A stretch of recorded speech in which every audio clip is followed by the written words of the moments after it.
नमस्कार। रामनवमी की आप सबको, देश को बहुत बहुत शुभकामनाएं।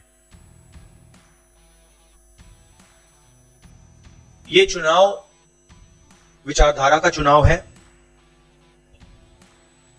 एक तरफ आरएसएस और बीजेपी जो संविधान है, लोकतांत्रिक सिस्टम है, उसको खत्म करने की कोशिश कर रही है, और दूसरी तरफ इंडिया गठबंधन, कांग्रेस पार्टी संविधान को, लोकतंत्र को डिफेंड करने की कोशिश कर रही है, उसकी रक्षा कर रही है। चुनाव में 2-3 बड़े मुद्दे हैं। सबसे बड़ा बेरोजगारी, दूसरे नंबर पर महंगाई, भागीदारी। मगर बीजेपी 24 घंटा डिस्ट्रैक्शन करने में लगी रहती है। कभी प्रधानमंत्री समुद्र के नीचे चले जाते हैं, कभी आसमान में सी प्लेन पे चले जाते हैं, मगर जो मुद्दे हैं उनके बारे में ना प्रधानमंत्री ना बीजेपी बात करती है।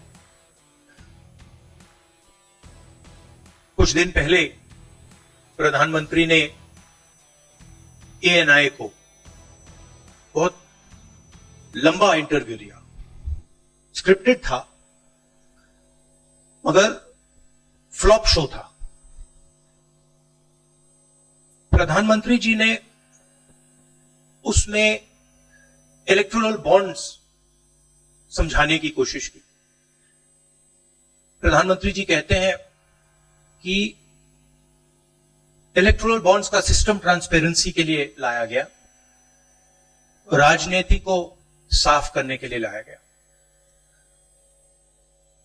अगर यह सच है तो उस सिस्टम को सुप्रीम कोर्ट ने रद्द क्यों किया?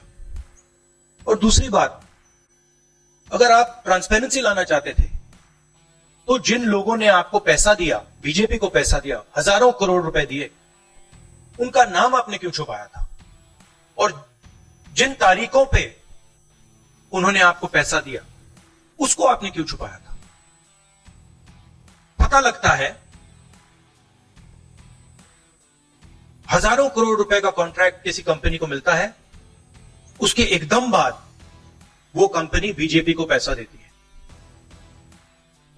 सीबीआई की इंक्वायरी होती है, ईडी की इंक्वायरी होती है, किसी कंपनी पर शुरू होती है, उसके 10-15 दिन बाद कंपनी करोड़ों रुपए बीजेपी को देती है, और फिर सीबीआई की इंक्वायरी, ईडी की इंक्वायरी बंद हो जाती है। सड़क पे इसको एक्सटॉर्शन कहते हैं।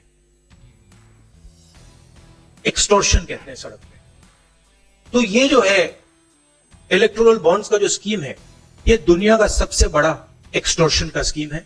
हिंदुस्तान के सारे बिजनेसमैन इस बात को समझते हैं, जानते हैं, और प्रधानमंत्री जितनी भी सफाई देना चाहें, कोई फर्क नहीं पड़ने वाला है, क्योंकि पूरा देश जानता है कि प्रधानमंत्री भ्रष्टाचार के चैंपियन है।